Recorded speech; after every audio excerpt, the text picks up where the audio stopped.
Imagina que llevas años pidiendo ayuda, en silencio, en voz alta, de 1000 maneras distintas, y cada vez el mundo mira hacia otro lado. ¿Qué le pasa al cerebro cuando eso se repite una y otra vez durante demasiado tiempo? Eso es exactamente lo que los psicólogos encontraron cuando estudiaron casos como el de Arthur Fleck. Y lo que descubrieron cambia por completo la manera en que vemos a las personas que se rompieron. Porque la mayoría aprendimos a ver al Joker como un villano, un loco, un peligro.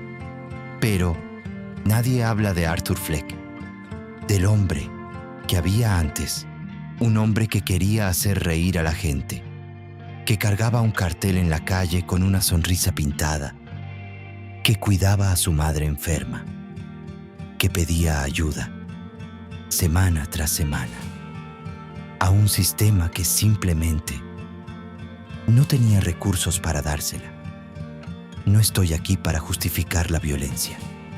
Eso no es lo que vamos a hacer hoy. Estoy aquí para hacerte una pregunta diferente. ¿Qué tiene que pasarle a una mente humana para llegar a ese punto? Porque los psicólogos que estudiaron casos de colapso de identidad, de personas que se convirtieron en otra persona después de años de daño acumulado, encontraron algo que muy pocos esperaban. No es locura, no es maldad innata, es adaptación. El cerebro humano, cuando no encuentra otra salida, construye una nueva identidad para poder sobrevivir. Y eso, en ciertos contextos, le puede pasar a cualquiera. Arthur Fleck no se volvió loco. Arthur Fleck dejó de existir y en su lugar, el cerebro construyó a alguien que sí podía sobrevivir en el mundo que le tocó vivir. Hay un momento exacto en su historia donde los psicólogos dicen que el punto de no retorno ocurrió. Y cuando te lo cuente, vas a entender por qué algunos de nosotros también estuvimos cerca de ese límite, sin saberlo. ¿Alguna vez pediste ayuda tantas veces que llegó un momento en que dejaste de pedirla? No porque ya no la necesitaras, sino porque el cerebro aprendió algo muy simple. No tiene sentido intentarlo. El psicólogo Martin Seligman de la Universidad de Pensilvania describió un fenómeno que llamó indefensión aprendida. Descubrió que cuando alguien experimenta situaciones de dolor repetidas sin poder cambiarlas, el cerebro toma una decisión silenciosa. Deja de buscar salidas. No porque la persona sea débil, sino porque el cerebro está intentando protegerla del agotamiento de seguir fallando. Arthur llevaba años en ese ciclo. Terapia cancelada por falta de fondos, medicación interrumpida, formularios que nadie leía, y cada vez que el sistema le fallaba, su cerebro registraba lo mismo: pedir ayuda. No cambia nada. Hasta que un día dejó de pedirla. Y aquí viene algo que, cuando lo investigué, me dejó sin palabras.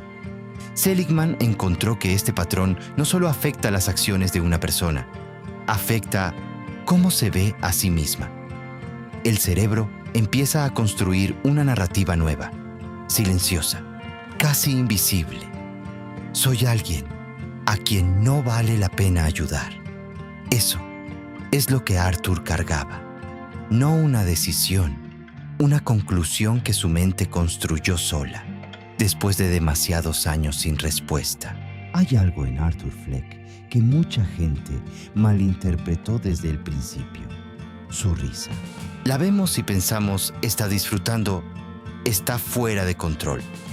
Pero los neurólogos tienen otro nombre para lo que le ocurría. Se llama afecto pseudovulvar. Y es una condición donde el cerebro pierde la capacidad de regular las expresiones emocionales. La persona ríe cuando siente vergüenza o terror.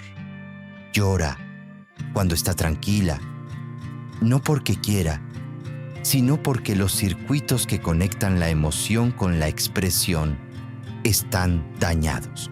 Lo más doloroso no es la condición en sí, es lo que pasa después. El entorno ve la risa y responde con incomodidad, con burla, con miedo, y la persona queda atrapada en un bucle imposible. Su cerebro intenta comunicar dolor, y el mundo recibe exactamente lo contrario. Arthur no reía porque era feliz. Arthur reía porque era la única forma que su cerebro tenía de procesar lo que sentía, y el mundo lo castigó por eso. Ahí está la clave de todo lo que vino después. Esto es de lo que menos se habla, y es quizás lo más importante de todo lo que te voy a contar hoy. La psicóloga Susan Harter de la Universidad de Denver estudió durante décadas cómo construimos nuestra identidad y encontró algo muy claro. Nos vemos a nosotros mismos en los ojos de los demás. Cuando alguien nos mira con respeto, aprendemos que somos respetables.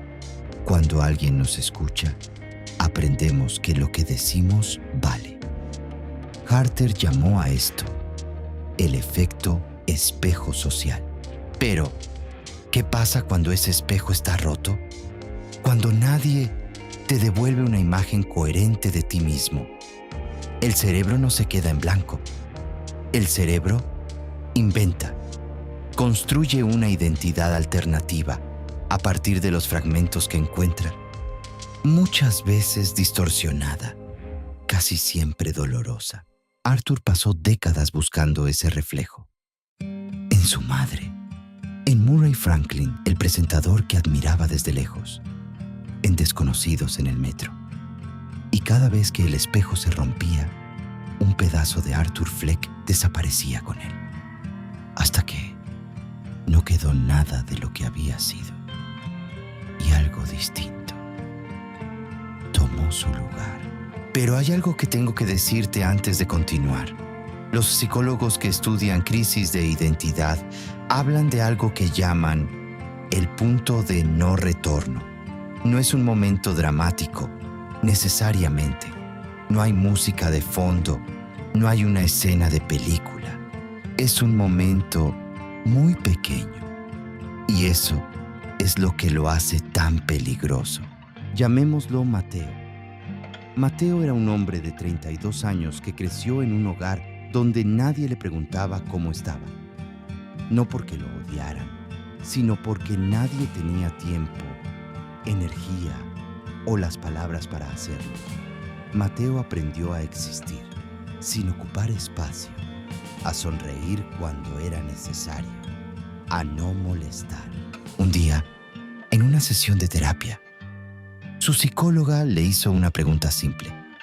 ¿Qué quieres tú, Mateo?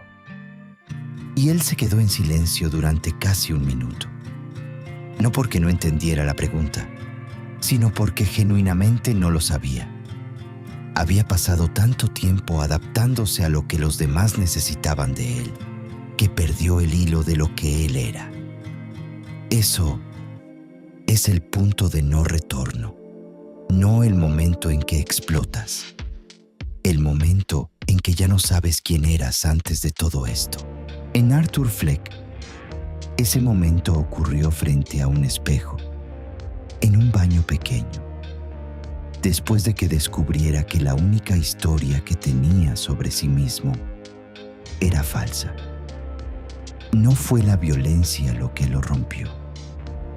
Fue el colapso de la única narrativa que lo sostenía.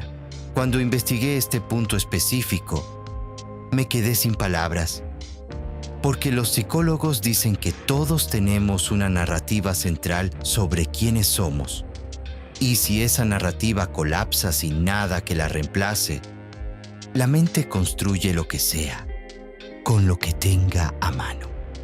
Y ahí es donde entra lo que nadie espera escuchar. No todas las personas que vivieron lo que vivió Arthur Fleck se convirtieron en el Joker. Algunas se convirtieron en psicólogos, en escritores, en personas que dedicaron su vida a asegurarse de que nadie a su alrededor sintiera lo que ellos sintieron. El dolor fue igual de real, igual de profundo, igual de injusto. La diferencia no estuvo en la intensidad del daño. Estuvo en una sola cosa: si en algún punto del camino hubo alguien, una persona, un profesor, un extraño en el momento exacto, alguien que devolvió un reflejo distinto. Algunas identidades que se rompen se reconstruyen desde el miedo, desde la rabia, desde la necesidad de controlar un mundo que se sintió demasiado caótico. Otras se reconstruyen desde algo más parecido a la comprensión, a la elección, a la libertad. ¿Y sabes qué es lo que determina cuál de los dos caminos toma el cerebro? No es la fuerza de voluntad, no es el carácter, es algo mucho más simple y mucho más fuera de nuestro control de lo que nos gusta admitir. ¿Hay alguna versión de ti que fue ignorada tanto tiempo, que dejó de intentarlo? ¿Alguna parte tuya que aprendió a no pedir, a no ocupar espacio, a adaptarse hasta volverse irreconocible? No tienes que responder en voz alta, pero si algo en lo que escuchaste hoy te movió por dentro, ya sabes la respuesta. Lo que le pasó a Arthur Fleck no fue inevitable. Fue el resultado de espejos rotos, de silencios demasiado largos, de un sistema que nunca tuvo tiempo para una sola persona. Pero lo que su historia nos deja no es solo tristeza. Es una pregunta urgente.